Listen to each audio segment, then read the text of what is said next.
You ever walk into a room and feel the air freeze, like time holds its breath for a second? That's what it felt like when I opened the door to that downtown law office. Marble floors, leather chairs, everything reeked of money and betrayal. I still had the voicemail fresh in my ears. Ethan, I've decided I want a divorce. You can talk to my lawyer. That's the only way we'll be communicating from now on. That was it. No explanation. No chance to talk. Just cold words from the woman I gave 12 years of my life to. So I went. The receptionist looked up, blonde, fake smile, clicking nails. Do you have an appointment? I'm here to see Mr. Lanson. My wife, Natalie, told me to come. When the man came out, I recognized him. Suited up like a Wall Street shark, maybe early 40s, but the bags under his eyes told a different story. I stood, extended my hand. Yes, I'm the husband. And that's when his hands started shaking. Not a nervous tremble. I mean, full-on shaking like he'd just seen a ghost. His face drained white. He glanced over his shoulder like someone might be watching. That's when I knew this wasn't just business. What's wrong? I asked. He fumbled with his briefcase, wouldn't meet my eyes. Let's talk in my office. I followed him in, but my gut was already doing somersaults. Something about this felt off.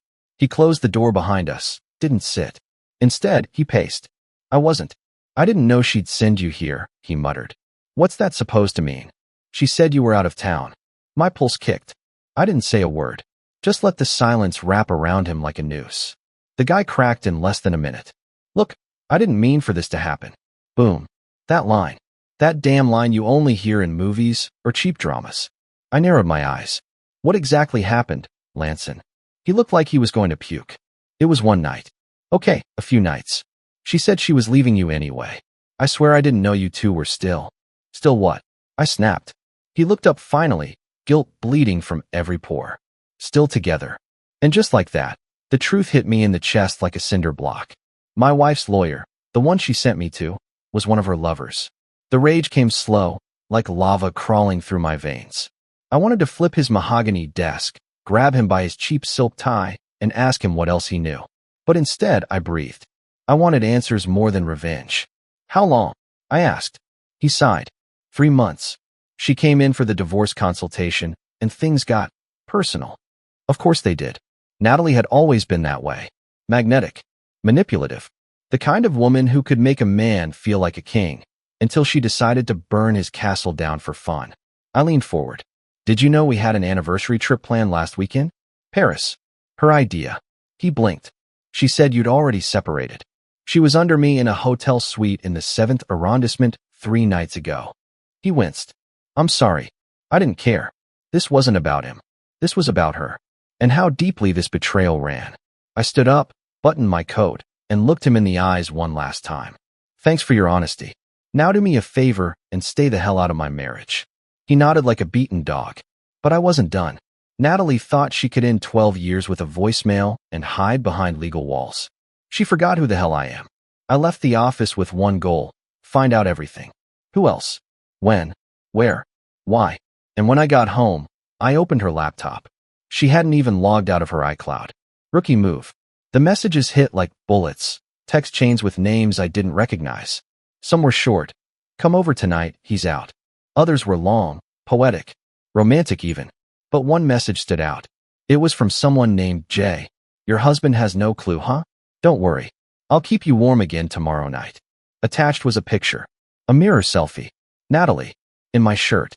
With a man's arm wrapped around her waist. I didn't even feel my body react. I just stared at the screen. That was my shirt. That was our bedroom. That was her betrayal, captured in pixels. I don't remember how long I stood there. Maybe minutes. Maybe an hour. But one thing was clear. This wasn't a one-time mistake. This was a life she built behind my back. And she was still playing the game. But so was I now. And I wasn't playing to lose. I didn't sleep that night. I lay in our bed, my bed, where she probably rolled around with those other guys, staring at the ceiling fan as it sliced through the silence like a slow, mocking blade. Her pillow still smelled like her expensive perfume. That vanilla coconut scent I used to love now made my stomach churn. By morning, I had gone through her entire iCloud. Messages, notes, call logs, photos. She wasn't even trying to hide it. There were at least 3 other names, besides the lawyer, who all had their little slice of Natalie. See, Jay, and Dean. Dean was a name I knew.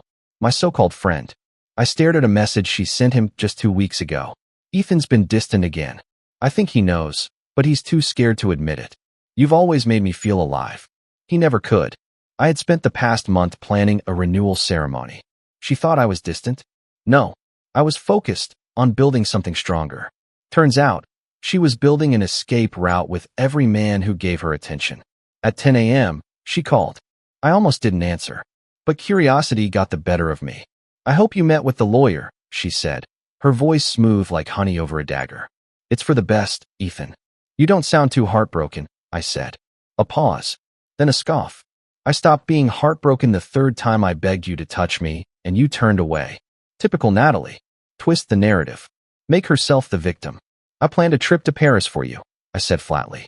I put a down payment on that stupid vineyard you said you dreamed of retiring to. I cooked dinner every Sunday, even when you acted like my presence annoyed you. Ethan, she began. No, let me finish. I held you at night when you cried over your sister's death. I bailed your brother out when he got arrested. I lied to my own parents for you. And you repay me with this. You don't get it, she snapped. You never got me. The venom in her voice didn't even surprise me anymore.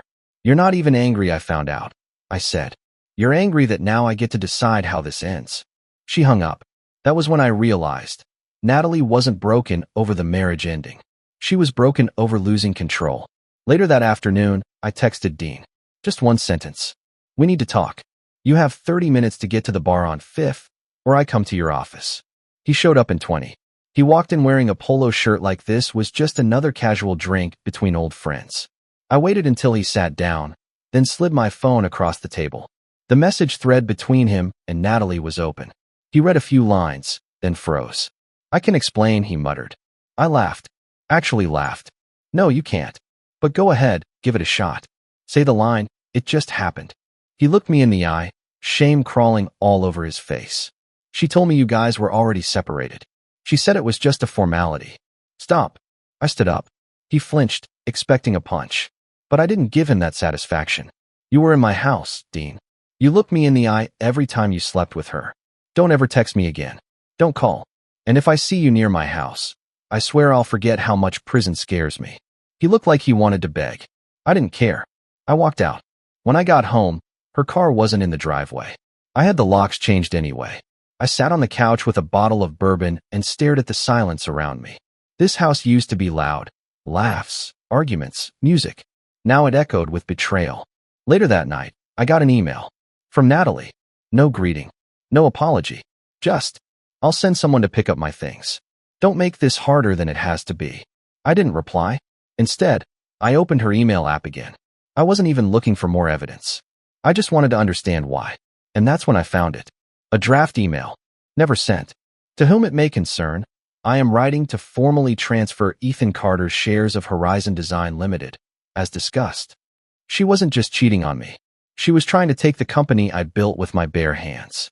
Everything was falling into place now. The sudden interest in our finances. The fake smiles when I talked about expanding. The nights she stayed late at the office. This wasn't just betrayal.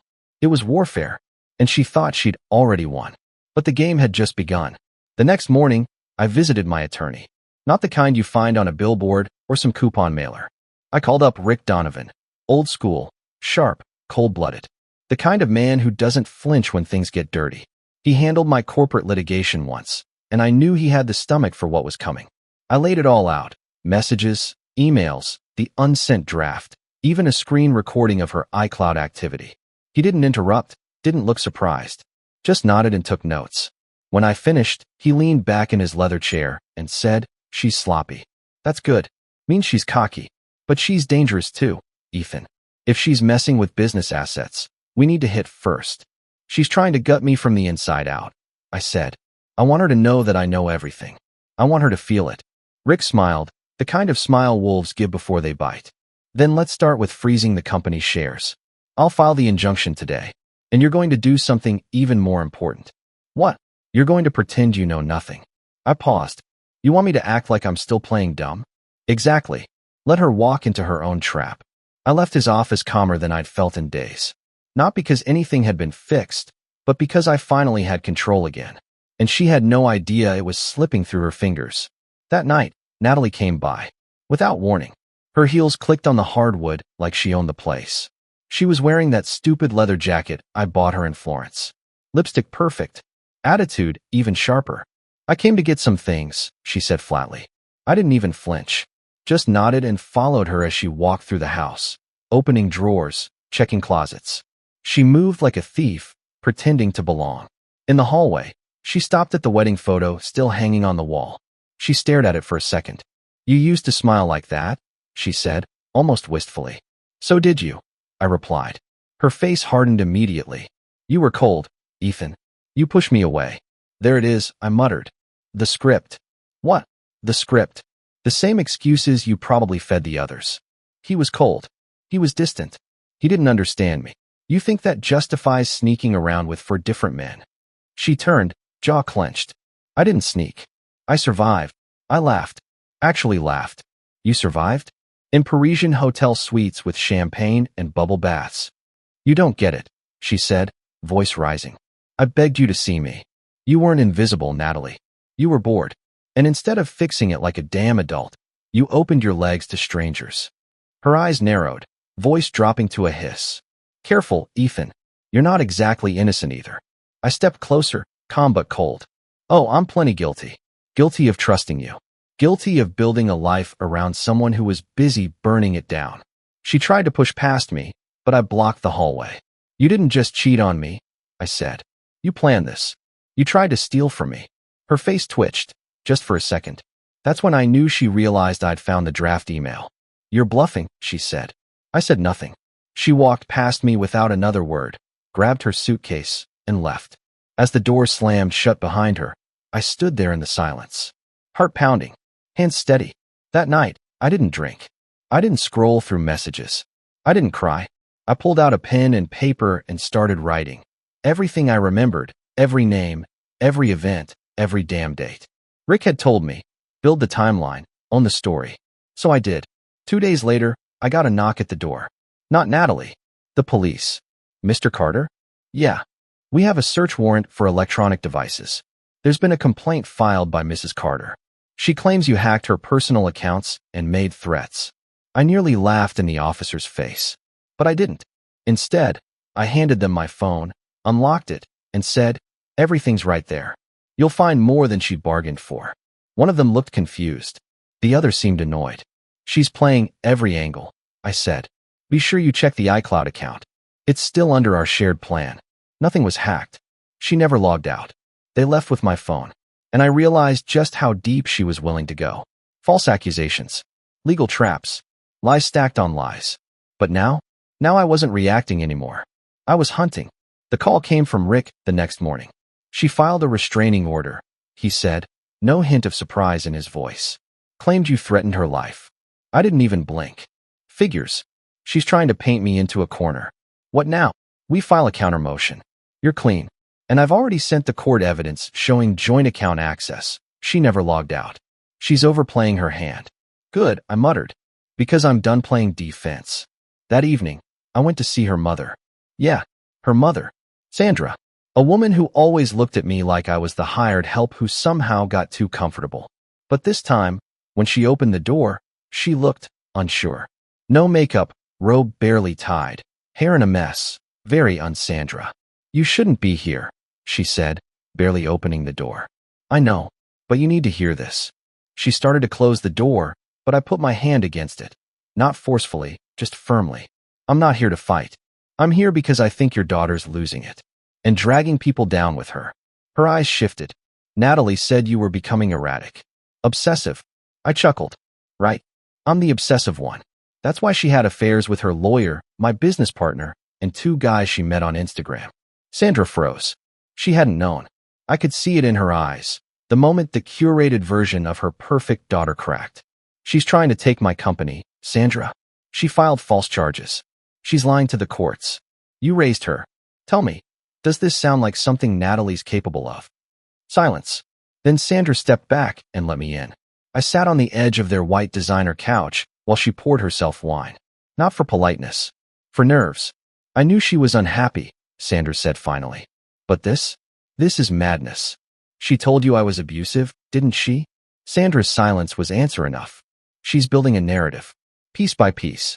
So when it all falls apart, she walks away looking like the victim. She's setting the stage. Sandra sipped her wine. She learned from the best. I glanced up. What do you mean? She watched me do the same thing to her father. Only difference, he never saw it coming. I left her place feeling cold. Not because of the weather, but because I saw the pattern now. Natalie wasn't broken. She was built this way. Calculated. And I had underestimated her from day one. Later that night, I got a message. From a number I didn't recognize. You don't know me, but I was with Natalie a few times. If you're who I think you are, her husband, I think we should talk.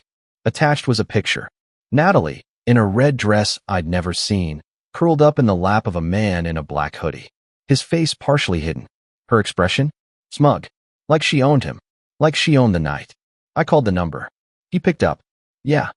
This is Ethan. Silence. Then, thought so. What do you want? I'm not trying to get in the middle of your mess. But she told me she was divorced. I didn't find out the truth until last week. She's dangerous, man. She told me her ex, you, was abusive, controlling, emotionally dead. She played me. And when I found out the truth, I cut it off. She didn't take that well. Who are you? My name's Marcus. I bartend at 11 Lounge. We met there. She said she was free at last. I only believed her because she was so damn convincing. What do you want from me? Nothing. Just watch her back. She's unhinged.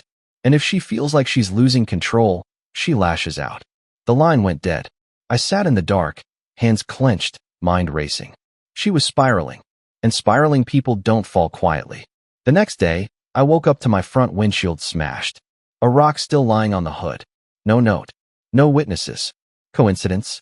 Not a chance. I checked the security footage from the camera I installed last month, one she didn't know about. And there she was, middle of the night, hair tied back, wearing gloves, throwing the rock, then casually walking away like it was just another Tuesday. No hesitation, no fear, just cold-blooded destruction. She didn't know I had the footage yet, but soon she would, because now I had everything I needed. Evidence, motive, timeline, witnesses. She wanted war. Now she was going to get it. I emailed the footage to Rick at 6 a.m. sharp. No message, just the file. He replied within the hour. This seals it. We press charges for vandalism and use it to undermine her restraining order. We'll also introduce it during the divorce proceedings to establish behavior. Good job, Ethan. You've got her by the throat. I wasn't smiling, though. None of this felt like victory.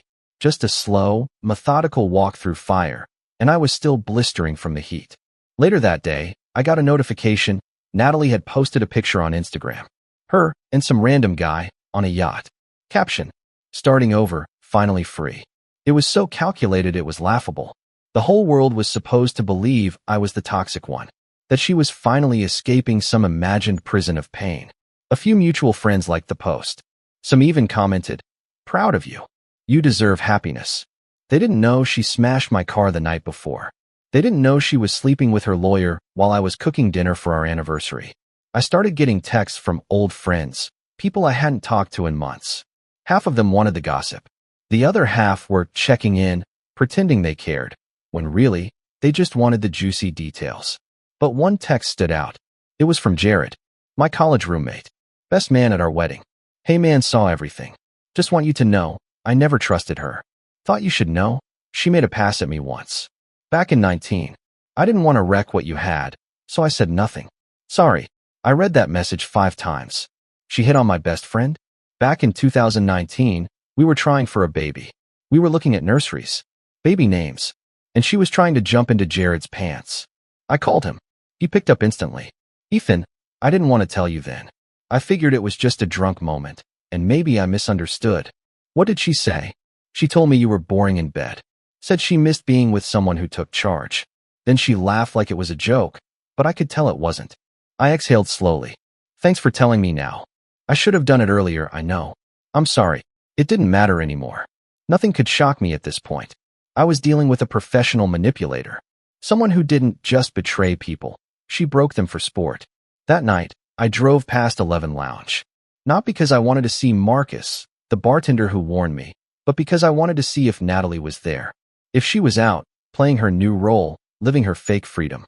And there she was, sitting in the outdoor section, legs crossed, cocktail in hand, wearing the same dress she wore to my company's Christmas party last year, laughing with a guy in a tight shirt and gold chain. She looked radiant, confident, like the queen of her own little kingdom. I watched from across the street, hidden by shadows. My phone buzzed in my pocket. It was Rick again. Court hearing moved to Monday. Be ready. I drove home without saying a word. Didn't stop for food. Didn't even turn on the radio. Because all I could think about was the courtroom. Facing her. Seeing if she could still lie with that same casual smirk when a judge was watching. Monday came fast.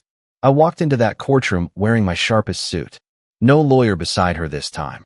Apparently she ditched Lanson after things got too complicated. She came in alone, wearing all white like some kind of reborn angel.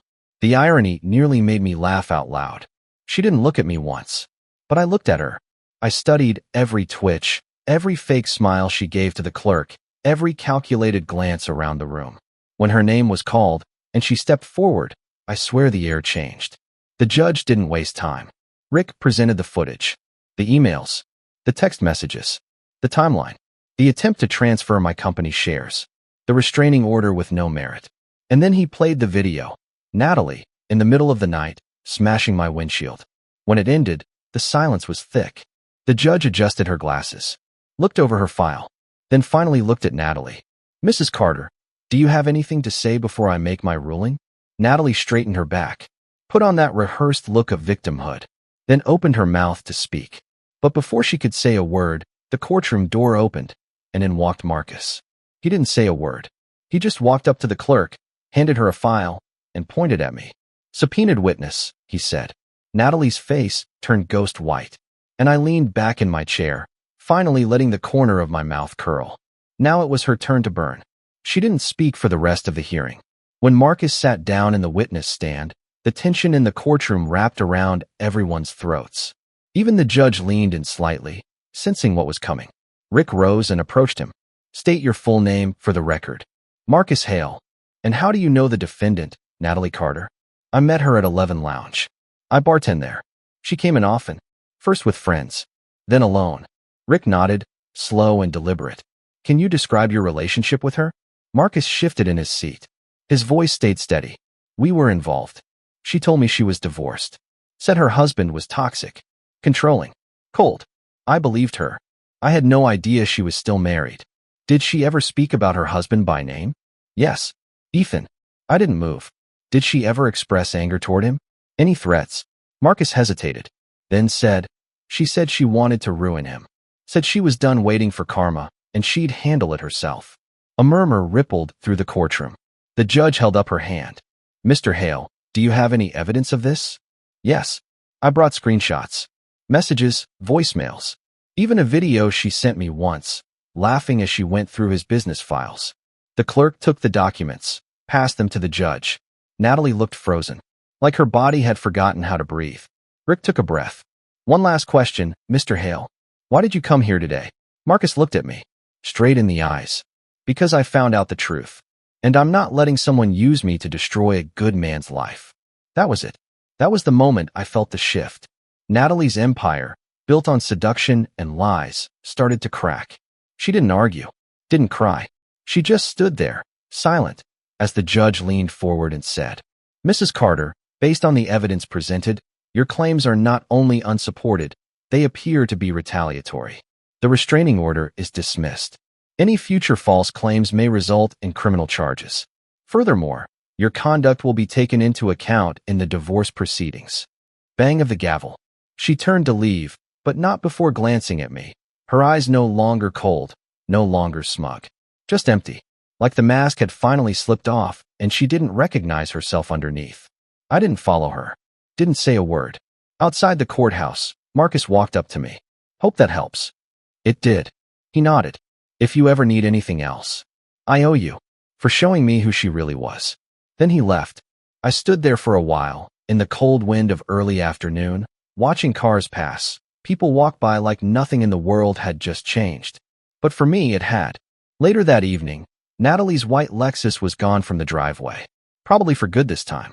I walked through the house slowly, like it was some ancient ruin. Traces of her still lingered, scents, Memories, echoes. I opened the closet. Her side was bare. Good. I poured myself a drink. Sat on the back deck. Watched the sun fall behind the trees. Then my phone buzzed. A message from her. You win. I hope you're proud of yourself. I stared at the screen. Then replied. I'm not proud. I'm just free. I blocked her after that. The next week moved fast. Rick filed everything. We froze her access to all assets. She tried to retaliate once more, but this time, nobody listened. Her image had cracked beyond repair. People saw the truth now. Even some of our mutual friends apologized. Said they didn't know.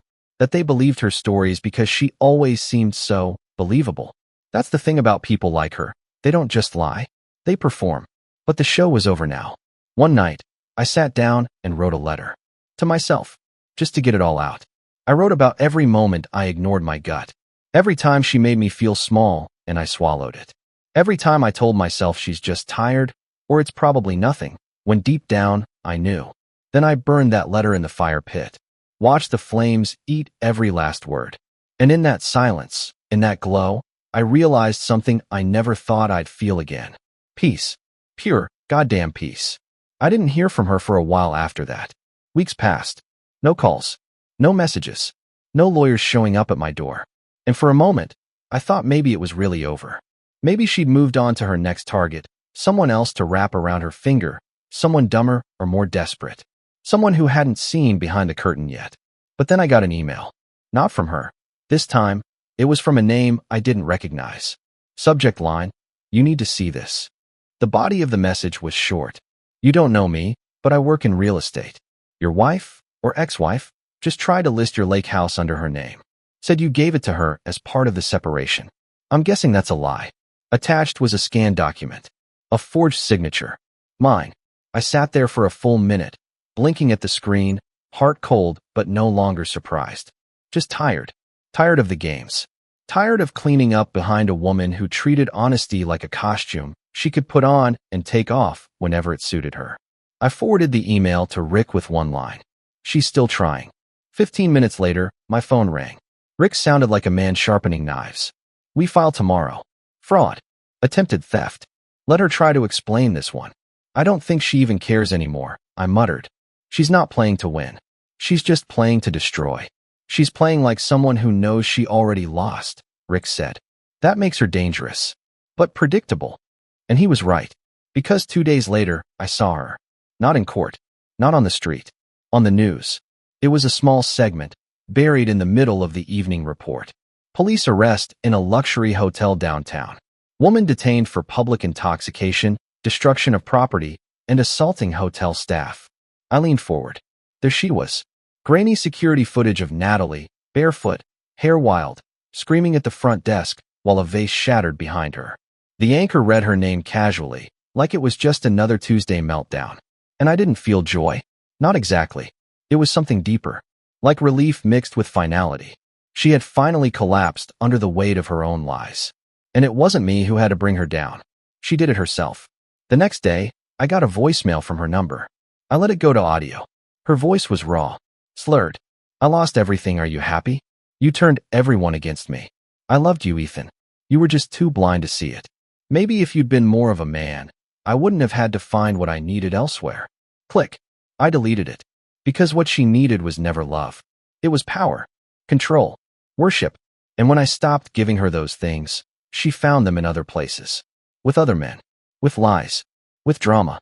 It didn't matter where, as long as she was the center of it. I walked outside. The weather had changed. Cooler now. Clean. The kind of day you'd want to take a long drive with the windows down and not think about anything at all. I sat in my car for a while, staring at the neighborhood I used to think was perfect. The house with the red mailbox, where Natalie flirted with the neighbor while I was inside grilling dinner.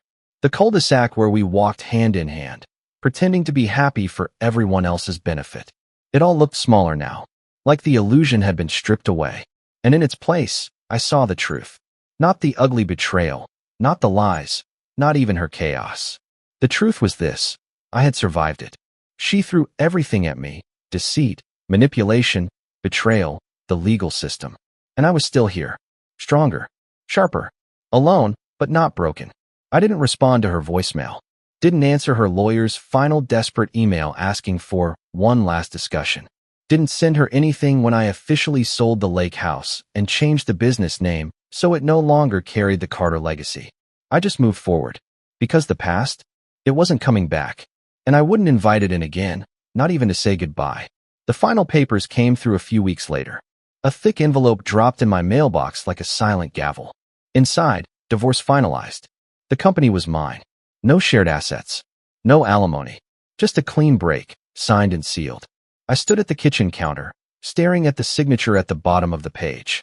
Her name, still written with that fake little heart over the I. Even in the end, she wanted to leave a mark.